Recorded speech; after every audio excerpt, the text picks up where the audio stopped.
Hi, I'm John Roseman with Tonsorio Virtuoso. Thanks for joining us again here. Welcome back to TV Studios. Today our discussion is the six-figure barber. How realistic is it? $100,000 a year as a barber? Well, let's talk about that. First of all, I've developed a few numbers here for us to think about.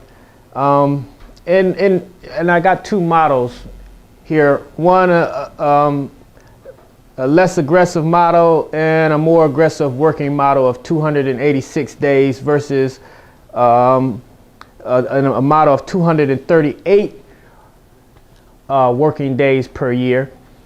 In the model of 238, as you'll see here, we deducted weekends, Saturday and Sunday, and we give you 14 days for vacation or holiday. So you got 238 days to make $100,000. Now that model basically pits the idea of a $100,000 barber against any other job somewhat that you can make $100,000 a year with on a standard 48-hour schedule with, you know, the expected holidays and vacation time to have off. And as you'll see with that model, it would be quite daunting task to actually make $100,000 a year as a barber doing a standard 40 hours a week. So basically, here's what you would need to be earning per hour.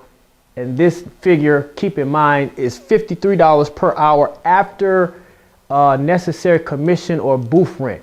So you do the math on that. That's what you would have to net in your pocket after you've paid any commissions or booth rent due. Now in this model, I figured out a commission rate of 30%. The more aggressive model of 286 days per year, where you're working some weekends, maybe more weekends, obviously, and holidays and things like that, which might be more expected of a barber. So here you need to make $66 per hour in order to pay a 30% commission rate and still wind up with $100,000 net in your pocket for the year.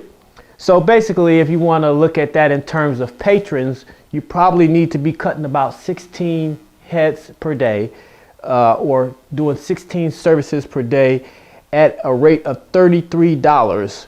So you're basically netting $33 for every half an hour. I use that figure because I'm assuming most barbers can probably do a customer in a half an hour, although I'm sure some haircuts take a little bit longer, a little bit shorter, you know, but that's kind of like an average. You know, aggressively working barber can usually put out 2 heads an hour. So how realistic is that is the question.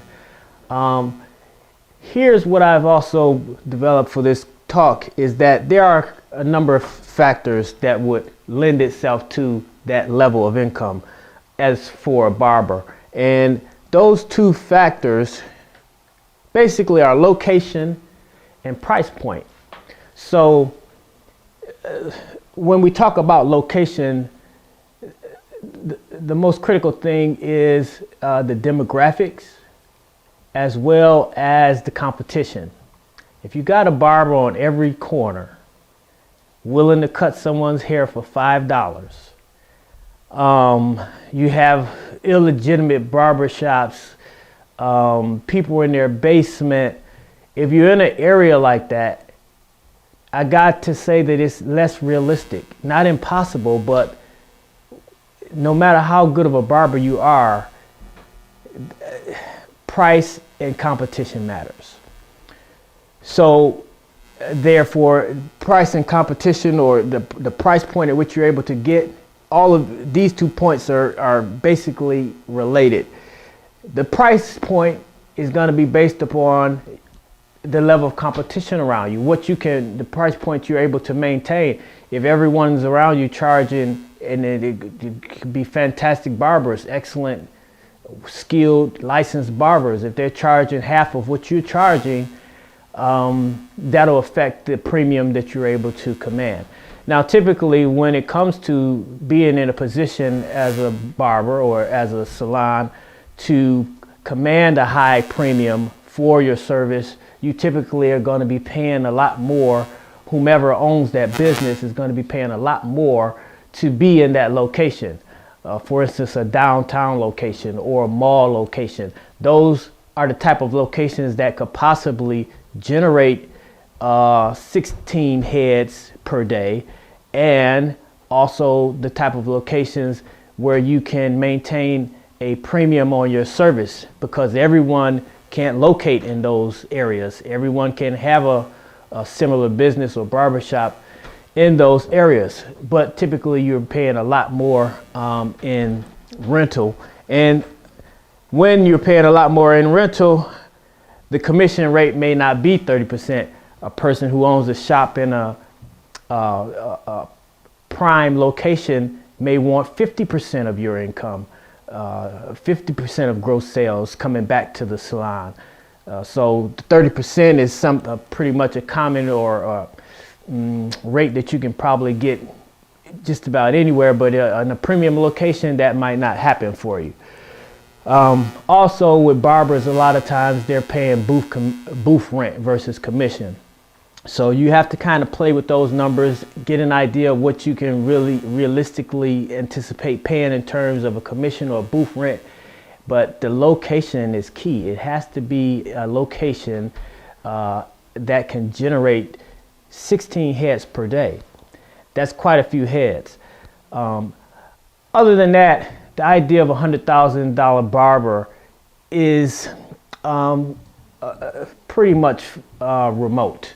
To be honest with you, you would be in not only the top 99 percentile of barbers, you would also be in the 98 percentile of earners in America, period. It's anybody, doctors, lawyers, teachers, principals. Very few people actually earn $100,000 a year.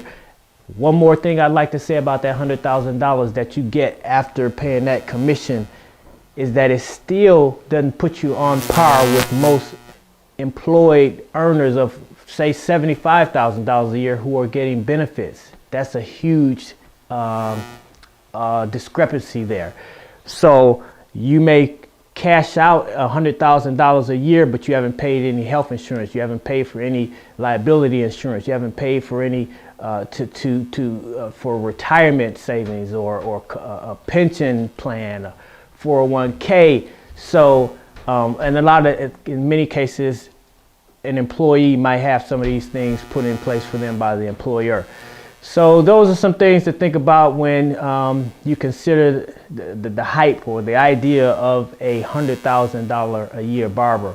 It's not impossible, but let's be realistic. You're not only going to be in the 99.9 percentile of barbers. If you're making that much money, you're also going to be in the 98 percentile of earners in America. Thanks for joining us here. That's something for you to think about. Join us again here at Tonsorial Virtuoso Studios. We thank you for watching.